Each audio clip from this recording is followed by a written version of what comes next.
I've got a quick announcement I want to start off with today. For those of you who are looking to push back, specifically at the school board level, if you're concerned about the direction of the nation and the worldview being taught in our schools, we have an event for you. Next Tuesday, September 21st at 2 o'clock Eastern Time, FRC Action will be hosting a free of charge school board boot camp session on how to file a Freedom of Information Act request, also referred to as FOIA, something that parents across the nation have been doing to find out what their children are being taught in the classrooms. Did you know that the conversation your educators are having on public servers, public computers, are all public documents that you, as the public, have a right to request, and you can find out what they're saying behind the scenes. You know what they're saying in the press releases. What are they saying behind the scenes? That's what a FOIA document can help you do. And parents increasingly are learning how to use those to find out what is really going on. And we want to help you learn how to file a FOIA request to safeguard the education in your community. So Bill Marshall from Judicial Watch will be explaining how you can use FOIA to your advantage. To join that event, go to frcaction.org/schools and register. Again, that's this coming Tuesday at 2 o'clock Eastern. Go to frcaction.org/schools. Hope you will be there. Now, today, a great program lined up for you. Another setback for the Biden administration in their attempt to challenge the Texas heartbeat law. We'll talk about that today. 24 state attorneys general have signed a letter opposing Biden's vaccine mandate. We'll discuss that as well. At the end of the program, would Jesus comply with Biden's vaccine mandate? That's the question we're going to discuss in our worldview conversation later on the program. But now the headlines. Thousands of migrants, mostly from Haiti, are packed together in a temporary staging area underneath the Del Rio International Bridge in Texas. And while border agents there are trying to quickly process the migrants, the number has been growing with staggering speed, growing from around 1,000 about a week ago to 4,000 earlier this week to more than 10,000 people last night, according to Del Rio's mayor. And thousands more could be joining them in the coming days. Is anything being done to stem the surge at the border? Or is the Biden administration only making things worse? With me now to talk about this and more is Congressman Pat Fallon. He represents the 4th Congressional District of Texas and also serves on the House Armed Services Committee and Oversight and Reform Committee. Congressman Fallon, welcome back to the program. Joseph, thanks for having me. I appreciate it. Well, we're glad to have you. You are there in Texas, a lot going on. What's your take on what is happening at the border and why? Well, what's happening is it's a catastrophe. And why? It's because Joe Biden's policies. He refused to continue the policies of the Trump presidency that worked. The migrant protection protocols, better known as the Wait in Mexico policy, worked. Deporting folks, particularly bad actors, worked. Building a wall works, but he didn't want to do any of that, primarily because it was President Trump's policy. So what we've seen, Joseph, is an explosion of mass unlawful migration on our southern border. Over the past fiscal year, it's about 1.7 million people. I mean, look at that right there, that video that shows 10,000 migrants underneath the bridge. I mean, that's an American city we're importing. We've essentially imported the state of Idaho's population over the last year. We don't know who these people are. And the Biden administration says with one side of their mouth, out of one side of the mouth, they say COVID is a threat. So we're not going to allow anybody to come to this country legally just to visit, just on a tourist visa, or just a trip from Canada, Europe, Asia, all over the world. And yet we are allowing 1.5 million people this calendar year, 1.7 million in the last fiscal year, of folks we don't know who they are. They're largely from countries that have no vaccinations at all. And when we even test them and they test positive for COVID, they're releasing them into the American homeland. This is a travesty, and it must stop. It is a curious point that the COVID guidelines seem to be much more stringent for American citizens than they do for people who aren't American citizens. But there's something unique about the current surge at the border, and that there's a lot of Haitians when typically it's been Southern Americans, people from South America, I should say. Why are we seeing so many people from Haiti now? So that's another thing to talk about. And it's a very interesting point. Thanks for bringing it up, Joseph, because most Americans think the folks that cross the southern border illegally are Mexican. They're Mexican nationals.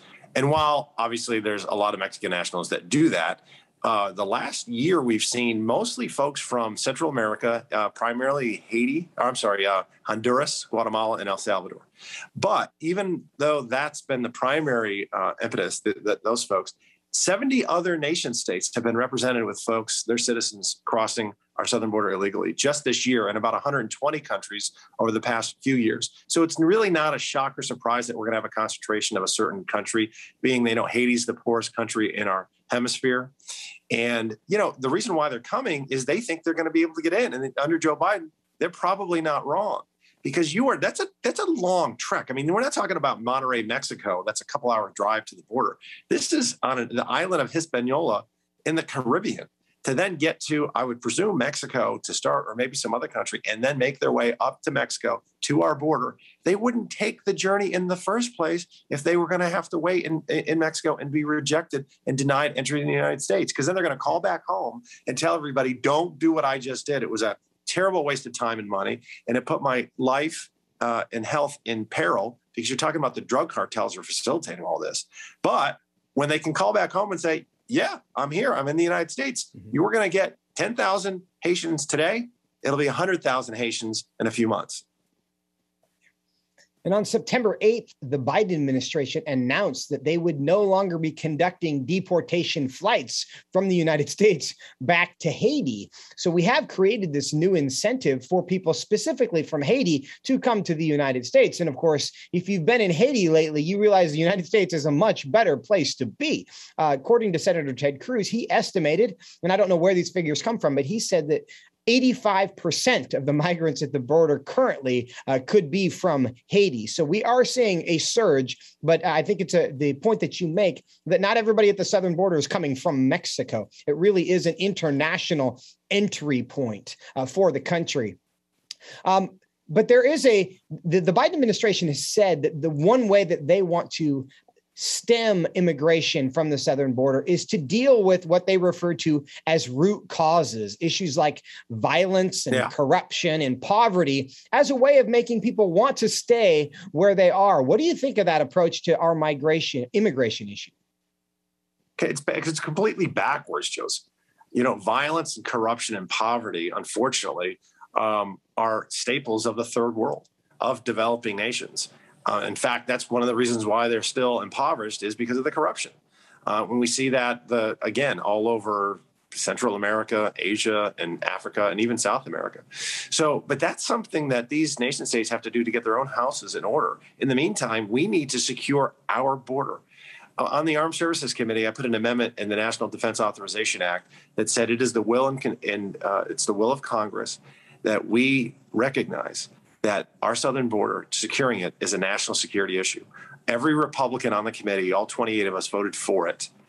And we got 5 Democrats to vote for it. So we actually won the day on that count. But 26 Democrats voted against it, because the wokeism of the far left now, of which Joe Biden is really a party to, if not a slave to, doesn't want to recognize the southern border. They want to put their head in the sand and have an open border policy. When you do that, you're not doing what's in the best interest of this nation state, because the folks that are coming here are not highly skilled laborers. They're not engineers. I mean, they're not scientists. CNN will find one that is, of course, but by and large, they're not. And they're not going to very much struggle to work in this economy and to be a contributing member of society.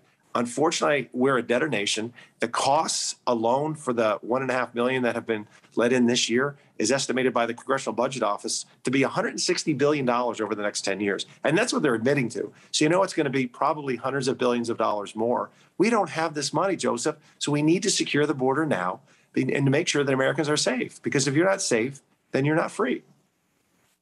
And that's the truth. If you're not safe, you're not free. And it's strange. Just as we kind of try to evaluate the worldview of the different political perspectives, how much zeal there isn't for guarding the border and kind of policing crime in the middle of our cities compared to how much zeal there is for trying to make people get vaccines and wear masks. And wherever you fall on those issues, proportionality seems to suggest that one is a bigger problem long-term for our country than the other, but the amount of energy being placed does not seem to reflect that proportionality. But Congressman Fallon, there's an underrated kind of component to this border story in that the Federal Aviation Administration had placed a 2-week flight restriction on drones along the southern border, allegedly because they did not want footage of what is happening. At least this is the suspicion, that they did not want footage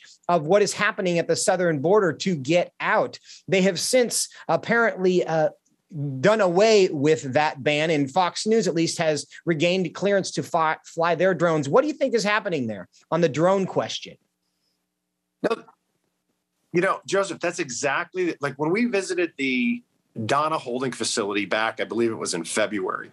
There was what we nicknamed the KGB handler. It was somebody that worked for Homeland that was working directly for the secretary, and she was walking around with 10 members of Congress. She told us that we couldn't take pictures. We couldn't have our phones in the facility. Of course, we all ignored her and took the phones in. And because my job is to inform 787,000 constituents in Northeast Texas about what's really going on all matters, the truth, to be transparent. And that's exactly the opposite of what the Biden administration wants to do. They want to say, no, look over here.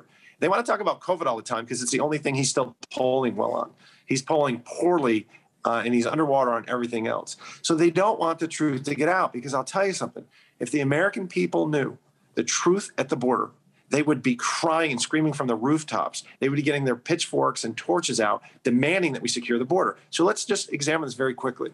The drug cartels are profiting wildly from mass unlawful migration. They make money in 2 ways. One, when 60% of our border and customs patrol are processing human beings in a humane manner, changing diapers, administering COVID tests, and feeding folks, then it's a lot easier for your drug dealer to smuggle your drugs into the United States. So fentanyl, cocaine, and methamphetamine is on the rise. So they make a lot more money that way. But also, folks are so poor in Central America, El Salvador, Guatemala, Honduras, and I would imagine Haiti as well, that they can't even afford the transit to get to the border. So the cartels say, don't worry, we'll get you up there, but you owe us once you get there. And this is a real big problem because the cartel has such a presence in Central America. They use the families of these migrants as collateral. And there's indentured service in the United States today. Congressman Pat Fallon, we are out of time, unfortunately. There's so much more I wanted to get to with you, including General Milley, but we're going to have to do that at another date. But thank you so much for taking your time to be with us today. Appreciate it. Joseph, I look forward to it. Thanks. Take care.